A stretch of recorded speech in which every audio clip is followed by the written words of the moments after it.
Morning, ladies and gentlemen. I've just wanted to say a few words about Somalia. I know North Korea is on the top of your minds, but I don't have a great deal to say on that at this stage. The Security Council has just adopted unanimously a further resolution on Somalia. Clearly, the situation in and around Mogadishu is not good at the moment, with continued attempts by the Shabab and some of their external allies to challenge the legitimate government of President Sharif and the transitional federal government of Somalia. The Security Council has agreed to extend the mandate of the African Union mission in Somalia by a further 8 months, and it's also endorsed a continuation of the far-reaching and unique logistics support package for the AMISOM force, which will amount to several $100 million worth of support over the coming year. We've also given strong support for Somali efforts to build up their own security forces and for the Djibouti process. There has been no further movement on the question of a UN peacekeeping force.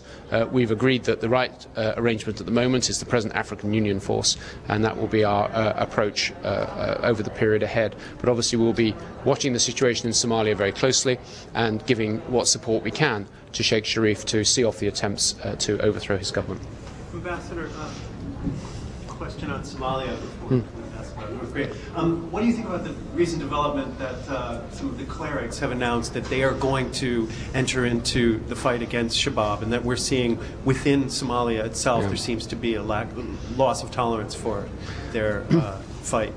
Well, there's been a shifting set of alliances inside Somalia for some time now. I think the withdrawal of the Ethiopian forces has removed one of the factors that has brought some of the oppositionist elements together. I think Somalis now realise that the future of Somalia is largely in their own hands. It's not just a clan issue, although the clan dimension is important. There is also a religious issue, because there are extremist Islamists who are trying to take control.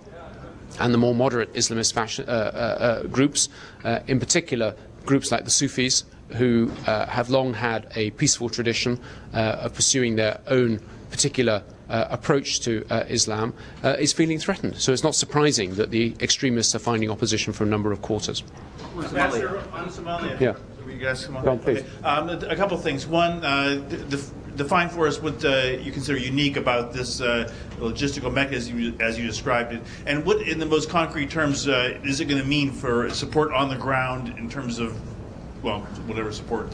Well, what's unique about it is that for the first time, the Security Council has agreed to provide logistical support and to pay for that through UN-assessed contributions. That is a significant step forward. It's a sizable sum of money. The Fifth Committee at the moment are working out exactly what the budget should be, but we understand it'll be somewhere between $200 and $300 million during the course of the year ahead.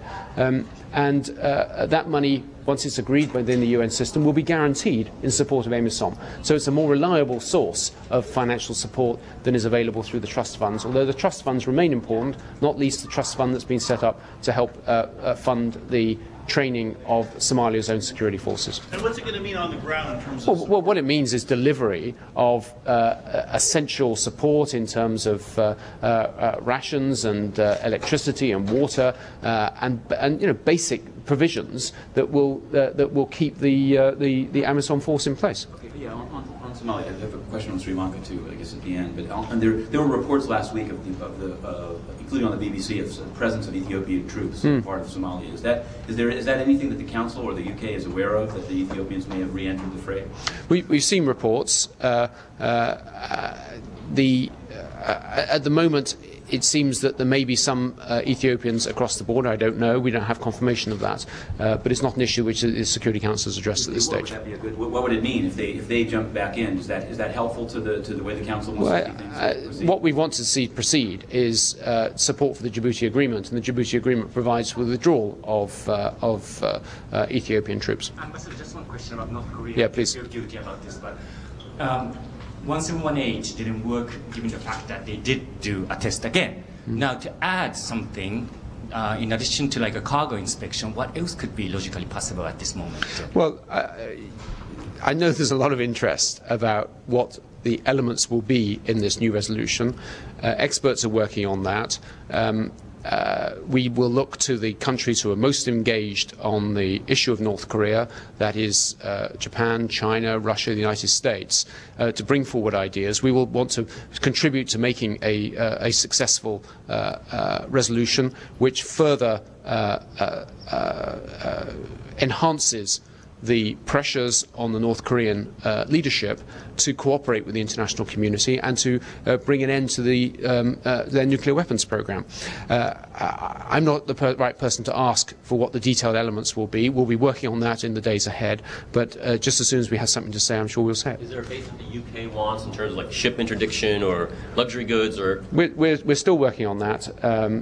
You have to understand that the North Korean action took place over a long weekend. People are now back at their desks. They're now working on what the details should be of the Council's reaction. And as soon as we have something to say, we'll say it. Thanks very much. Can I ask you one question? Go on. These camps seem to be, the Manic Farm camps people are surrounded by barbed wire and soldiers. And the people are not only from the conflict zone, they're from elsewhere in northern Sri Lanka. They've been rounded up and put into camps funded by the UN. I wonder whether as the UK, you feel this is an appropriate use of UN funds and complies with humanitarian law to move people into camps where they can't leave when they weren't in the conflict zone. Well, this issue's had very high level of attention from the United Nations in recent days. John Holmes has been there, Vijay Nambiar has been there, and the Secretary General was there over the weekend. We've yet to have a report back from them, and we look forward to that, and we'll have to consider steps after that. Can I follow up on that? There was one of the things that we experienced while speaking with refugees there was that one group said that they had been outside the conflict zone, picked up by the government, and then placed in the camps, which sounds like, this isn't verified yet, but if that's true, it sounds like a concentration camp.